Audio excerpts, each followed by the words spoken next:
Journalist అడ్డాకు స్వాగతం. నమస్కారం. Jaganmohan Reddy London పర్యటన అంటే సేవ జరగడానికి కుటుంబంతో కలిసి అంటున్నారు ప్రజలంతా. కాదు, పార్టీని ప్రక్షాళన చేయడానికి లండన్లో వ్యూహకర్తలతో మీటింగ్ పెట్టాడు అంటూ సమాచారం వస్తూ ఉంది. ప్రజల్లో విశ్వాసం లేని వ్యక్తుల్ని మార్చే ప్రయత్నం చేస్తున్నాడంట జగన్ రెడ్డి. మొదటి 4-5 వికెట్లు చూస్తే రోజారెడ్డి, వెల్లంపల్లి శ్రీనివాస్, కోన రఘుపతి లాంటి అనేక మంది వ్యక్తుల్ని మార్చే ప్రయత్నం చేస్తున్నాడంటే సమాచారం. నియోజకవర్గాలు పెరిగే సందర్భంలో పాత నాయకులను మార్చి కొత్త వాళ్ళని తీసుకుంటే ఫలితం వస్తుందన్న వ్యూహంతో ముందుకు వెళ్తున్నట్టున్నాడు జగన్ రెడ్డి. జగన్మోహన్ రెడ్డి వ్యూహం ఫలిస్తుందా, బెడిసి కొడుతుందా తెలుసుకునే ప్రయత్నం చేద్దాం. విశ్లేషించడానికి మొదలుపెట్టున్నారు సీనియర్ జర్నలిస్ట్ డివి శ్రీనివాస్ గారు. వారిని అడిగి మనం విశ్లేషణలు వేసుకుందాం. నమస్తే సార్. నమస్తే సార్, జగన్మోహన్ రెడ్డి లండన్ పర్యటన అంటే ఆట విడుపు కోసం, కుటుంబ సభ్యులతో కలవడం కోసం అనుకున్నారు అందరూ. తీరా వాళ్ళ వచ్చే వార్తలు చూస్తామంటే పార్టీ ప్రక్షాళన గురించి లండన్లో మీటింగులు జరుగుతూ ఉన్నాయి, వ్యూహకర్తలతో సమావేశమయ్యాడని చెప్పి ప్రచారం జరుగుతూ ఉంది. మొదట 5-6 వికెట్లు వీళ్ళే అంటూ పేర్లు కూడా రిలీజ్ అవుతూ ఉన్నాయి. రోజా పేరు, కోన రఘుపతి పేరు, మల్లాది విష్ణు, వెల్లంపల్లి శ్రీనివాస్, కారుమూరి నాగేశ్వరరావు ఇలాంటి 7-8 పేర్లు ఉన్నాయి. ఒకవేళ వీళ్ళని పక్కన పెడితే వీళ్ళు తీసుకునే నిర్ణయం ఎట్లా ఉంటుందంటారు? జగన్మోహన్ రెడ్డి చేసే ప్రక్షాళన కరెక్టేనా? గతంలో కూడా ఇలాగే దెబ్బతిన్నాడు ఒంటెత్తు పోకడలతో. ఈసారి కూడా అట్లా వెళితే పార్టీ పరిస్థితి ఏంటి, జగన్ రెడ్డి పరిస్థితి ఏంటి, ఎట్లా విశ్లేషిస్తారు? చేతులు కాలేక ఆకులు పట్టుకోవటమే ఏదంటారు తెలుగులో ఒక సామెత. నువ్వు ఓడిపోయి 2 ఏళ్ళు, ఈ 2 ఏళ్ళు ఆ అభ్యర్థులు మీరు చెప్పిన వాళ్ళంతా మరి పనిచేస్తూనే ఉన్నారు. ఆయన పార్టీ తరపున పిలుపిచ్చిన ఆందోళనలో పాల్గొంటూనే ఉన్నారు. ఇవాళ కూడా మల్లాది విష్ణు ఏబిఎన్ డౌన్ రాధాకృష్ణ క్షమాపణ చెప్పాలి, రాధాకృష్ణ మీద కేసు పెట్టాల్సిందే అంటూ మనం చూసాం రోడ్ల మీద వాళ్ళ యొక్క కార్యక్రమాలు.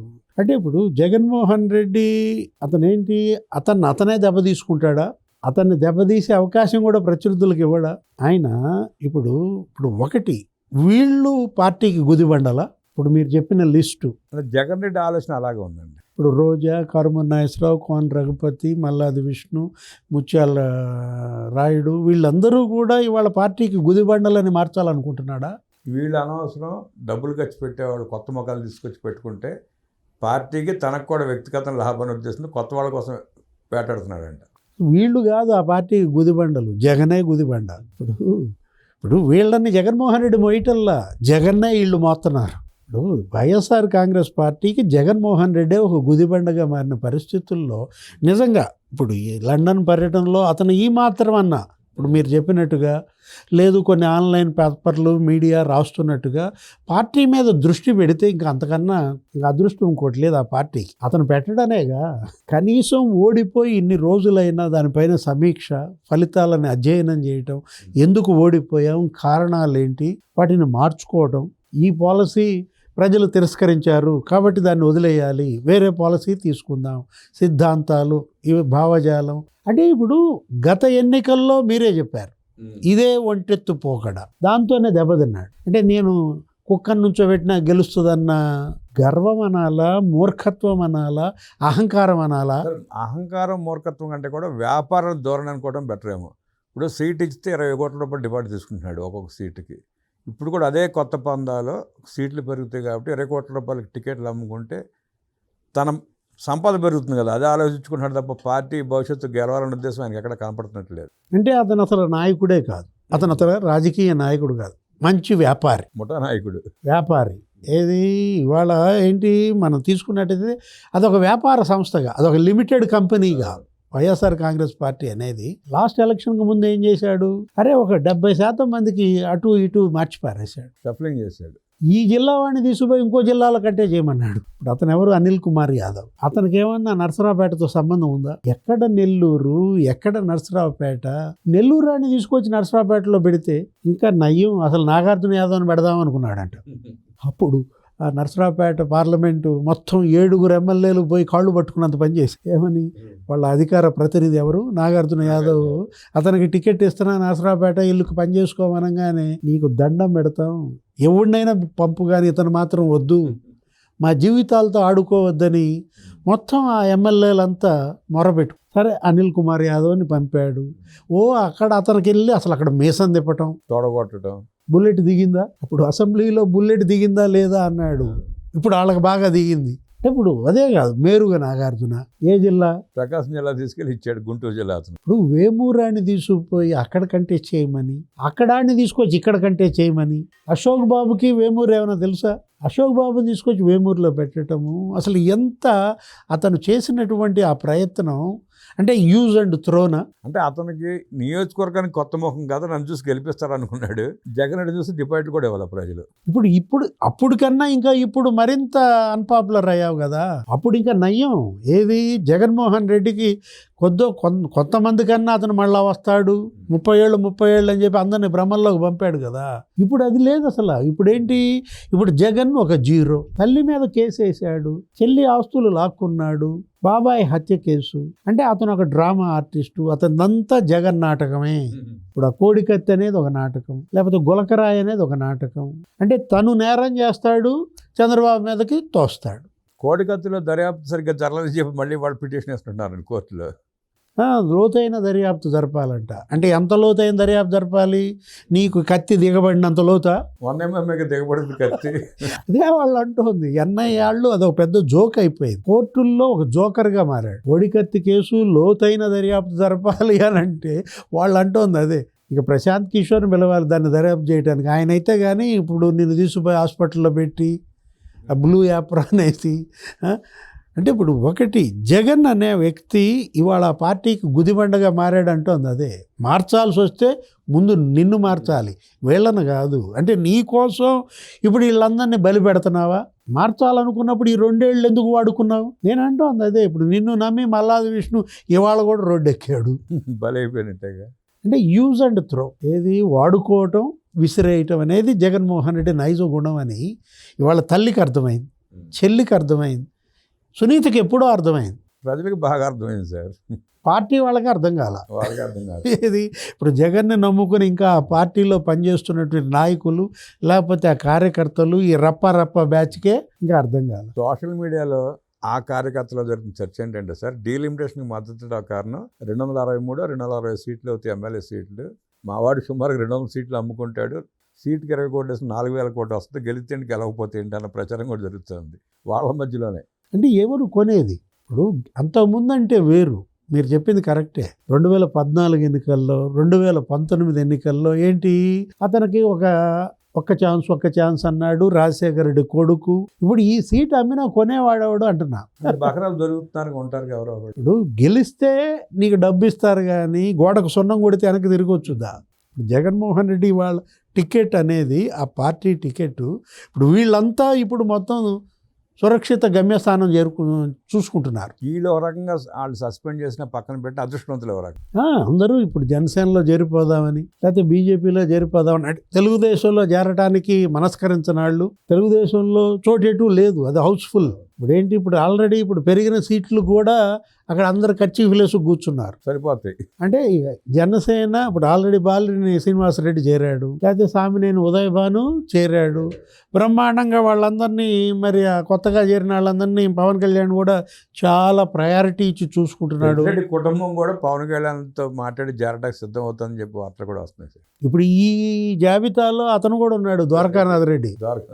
పెద్దిరెడ్డి తమ్ముడు కూడా ఉన్నాడు, పెద్దిరెడ్డి ద్వారకానాథ్ రెడ్డి కూడా ఇక ఈసారి తప్పించాలని. వీళ్ళందరికంట ప్రజల్లో సింపతి లేదంట. జగన్మోహన్ రెడ్డి చెప్తున్నటువంటి కారణం వీళ్ళ పేద ప్రజల్లో విశ్వాసం లేదు. అసలు ఏదన్నా నువ్వు సీట్లు మార్చాలనుకుంటే, చేంజ్ చేయాలనుకుంటే ఒక బెంచ్ మార్క్ పెట్టుకోవాలి. ఒక 10,000 ఓట్ల లోపు ఓడిపోయిన వాళ్ళని ఇంకా పాపం మరి అంత వేవ్లో కూడా వాళ్ళు నిలదొక్కున్నారు, వాళ్ళకి ఇస్తాను. లేదు 1,00,000 ఓట్లు, 90,000 ఓట్లు, 80,000 ఓట్లతో ఓడిపోయిన వాళ్ళు వాళ్ళకి ఇవ్వను. ఇట్లా ఏదన్నా ఒక బెంచ్ మార్క్ పెట్టుకుంటే, ఇప్పుడు మీరు చూస్తారు పల్లా శ్రీనివాసరావు మీద ఓడినాడు, అతని పేరు కూడా ఉందంటే ఇందులో తిప్పల నాగిరెడ్డి మరెవరు అతను, తిప్పల నాగిరెడ్డి. లేకపోతే మంగళగిరిలో ఓడిపోయినాడు, అది కూడా మరి బాగా ఒక 80,000 మెజారిటీ కూడా వచ్చినట్లేదు అక్కడ. ఆళ్ళ రామకృష్ణారెడ్డి. ఇట్లా భారీ మెజారిటీలతో ఓడిపోయిన వాళ్ళని పక్కన పెట్టానని అన్నాను, ఒక మెసేజ్ ఇవ్వాలి. సరే ఆ మాట అతను అంటే జడ్పీటీసీలో నువ్వు డిపాజిట్ కూడా తెచ్చుకోలేకపోయి నువ్వు మాత్రం ఎందుకు అంటారని భయం కూడా ఉంది జగన్ రెడ్డికి.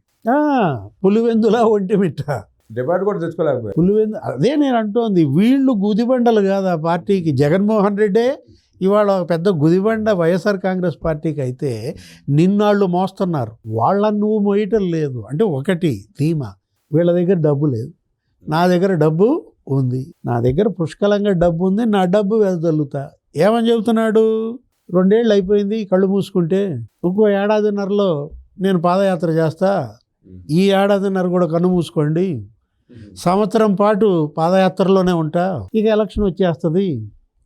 అంటే పాదయాత్ర అంటే ఏంటి నీ దృష్టిలో? ఇప్పుడు పాదయాత్రలు అందరూ చేశారు, కొంతమంది ముఖ్యమంత్రులు అయ్యారు.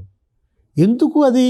అసలు యాత్ర ఏదైనా సరే కనెక్టివిటీ, ప్రజలతో కనెక్ట్ అవ్వటం. ఆ రోజు చైతన్య రథయాత్ర ఎన్టీఆర్ ఎందుకు తీసుకున్నాడు? ఆయనకి టైం లేదు, ఆయనకు ఉంది ఇంకా సంవత్సరం మాత్రమే. ఈ సంవత్సరంలో ప్రజల్లోకి ఎలా వెళ్ళాలంటూ ఇక అసలు ఇంటికి కూడా పోకుండా చైతన్య రథయాత్రని తీసుకున్నాడు. అసలు జనంలోనే ఉన్నాడు, జనంలోనే స్నానం, జనంలోనే భోజనం, జనంలోని నిద్ర. అది అసలు ఆయన ప్రజలపై ముద్ర వేశాడు. ఆ రోజు రాజశేఖర రెడ్డి చేశాడు పాదయాత్ర, మీ నాన్న. పాదయాత్ర వల్ల ఆయన గెలవలా. ఆ రోజు ఏంటి?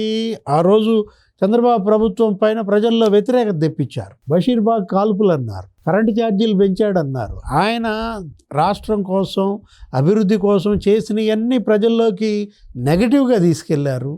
ఆయన ఏంటి కంప్యూటర్లు అంటున్నాడు, ఐటీ అంటున్నాడు, రైతులను వదిలేశాడు. ఈ ప్రచారంతో కాదు అసలు రాజశేఖర రెడ్డి గెలిచింది. కమ్యూనిస్టులను కలుపుకున్నాడు, టీఆర్ఎస్ని కలుపుకున్నాడు, మహాకూటమిగా ఏర్పడ్డాడు. అన్నీ ఉపయోగించుకుంటే అత్యవసర మెజారిటీతో బయటపడ్డాడు. చిరంజీవి గారితో పార్టీ పెట్టించుకొని, ఓట్లు చీల్చి, జయప్రకాష్ నారాయణతో పార్టీ పెట్టించుకొని చీల్చుకుని, ఓట్లలో చీలిక తెచ్చి అన్ని ఎత్తులతో అతను అయ్యాడు తప్ప పాదయాత్రతో కాదు. ఇప్పుడు నువ్వు ఉన్నావు, ఇప్పుడు నీతో ఎవరన్నా కూటమి కడతారా? సిపిఐ వచ్చుద్దా? సిపిఎం వస్తుందా? అంటే జగన్మోహన్ రెడ్డి వాళ్ళు ఏంటి, అతను ఒక ఒంటరి, అతను ఎవరితోనూ కలవడు, జనంతో అసలు కలవడు. నిన్ను ఇంకా జనం ఎలా రిసీవ్ చేసుకుంటారు? నీ మీద జనానికి సింపతి ఎలా వచ్చుద్ది? పాదయాత్ర చేస్తే అంట సింపతి వచ్చుద్దంట. ఒక్క ఛాన్స్ అన్నావు. ఆ రోజు రాజశేఖర రెడ్డి కొడుకని లేదు, ఏంటి మా నాన్న చంపారు, మా తాతను చంపారు, మా బాబాయిని కూడా చంపారు. అసలు బాబాయిని చంపింది మీరే అని ఇప్పుడు బయటపడింది. సిబిఐఏ మీ అందరినీ అరెస్ట్ చేసింది. సో జగన్మోహన్ రెడ్డి పాదయాత్ర మొదలు పెడితే జగన్మోహన్ రెడ్డి కల్తీ మద్యానికి బలైపోయిన 32,000 కుటుంబాలు రోడ్డు మీదకి వచ్చి చొక్కా పట్టుకుంటా కూడా రెడీగా ఉన్నారు నిలదీయడానికి. ఏ ముఖం పెట్టుకుని పాదయాత్ర చేస్తావు? ఏమని వాళ్ళకి సమాధానం చెప్తావు? అంటే డబ్బే వాళ్ళు నడిపిస్తుంది అనుకుంటున్నావా? అంటే డబ్బుతో నేను ఏదైనా కొనగలను అనుకునేటటువంటి నీ భ్రమలు ఇంకా తొలగిపోవాలి. ఎందుకంటే వాళ్ళ జనం సిద్ధంగా లేరు డబ్బుకు అమ్ముడుపోవటానికి, నిన్ను నమ్ముకోవటానికి. ఇవాళే మనం చూసాం గూగుల్ డేటా సెంటర్ శంకుస్థాపన. అటు కేంద్ర మంత్రి వచ్చాడు అశ్విని వైష్ణవ్, ముఖ్యమంత్రి చంద్రబాబు. పోయిన నెలలో మనం చూసాం ఆర్సిలార్ స్టీల్ మెటల్ కంపెనీ, కేంద్ర మంత్రి కుమారస్వామి వచ్చాడు, చంద్రబాబు శంకుస్థాపన. అంతకుముందు నెలలో చూసాం క్వాంటమ్ వ్యాలీ, బ్రహ్మాండంగా జితేంద్ర సింగ్ వచ్చాడు, చంద్రబాబు శంకుస్థాపన. అసలు నెలకో కేంద్ర మంత్రి వస్తున్నాడు. ప్రధాని 4 సార్లు వచ్చాడు, 3 లక్షల కోట్లతో భూమి పూజ శంకుస్థాపన. 23 లక్షల కోట్ల పెట్టుబడులు వస్తున్నాయి. 9 లక్షల మందికి ఉద్యోగాలు ఇప్పటికే మరి వాళ్ళు సాధించిన పరిస్థితుల్లో అటు సంక్షేమం, అటు హామీలు అమలు చేస్తున్నారు, ఇటు పెట్టుబడులు రాబడుతున్నారు, ఇటు ఉద్యోగాలు కల్పిస్తున్నారు. అసలు నీకు స్పేస్ ఎక్కడుంది? అంటే స్పేస్ లేని చోట పాదయాత్ర చేస్తావా? అంటే హడావుడి చేసి పాదయాత్ర అని ఇంకోటి చెప్పి అబద్ధాలు చెప్పి ఇట్లా టికెట్లు అమ్ముకోవడం తప్ప తన పార్టీ నడపడానికి కానీ లేదా గెలుద్దాని ఉద్దేశం కానీ జగన్ రెడ్డికి ఏ కోసం లేదండి. అంటే ఎంత ఇప్పుడు అటు ఆస్తి కోసం తల్లి మీద కేసేసావు, ఆస్తి కోసం చెల్లిని దూరం పెట్టావు, చివరికి రాజకీయం కోసం కడప పార్లమెంటు కోసం మరి బాబాయినే చంపుకున్నారు. ఒక నాయకుడిగా, ఒక రాజకీయ పార్టీగా ఇవాళ అసలు మీకు నైతికత ఉందా? అలాంటి నువ్వు ఇవాళ ఏదో నేను పాదయాత్ర చేస్తానంటే అది పాదయాత్ర కాదు, అది బాధయాత్ర. నీ బాధ ఏంటి? ముఖ్యమంత్రి పదవి పోయిందని, రెవెన్యూ తగ్గిపోయిందని. నీకు ముఖ్యమంత్రి పదవి ఇస్తే వాళ్ళకి నరకం చూపించావు, ప్రత్యక్ష నరకం అండి. ఏది ఆ రోజు జనం, ఆ రోజు ప్రజా సంఘాలు, ప్రభుత్వ ఉద్యోగులు, ప్రతిపక్షాలు మళ్ళా ఈ నరకాసురుడిని తెచ్చుకుంటారా? ఇక నువ్వు మారకుండా, నీలో మార్పు రాకుండా వీళ్ళను మారిస్తే, రోజా మారిస్తే ఉపయోగమా? విష్ణుని మారిస్తే ఉపయోగమా? జగన్మోహన్ రెడ్డి ఎన్ని చిల్లర వేషాలు వేసినా, పాదయాత్ర చేసినా, గంగల మునిగినా ఆ పార్టీ బతకట్టే పరిస్థితి లేదని పోయే నాయకులు తప్ప వచ్చే నాయకులు లేరంటూ విశ్లేషించిన డివి శ్రీనివాస్ గారికి ధన్యవాదాలు తెలియజేస్తూ నమస్కారం.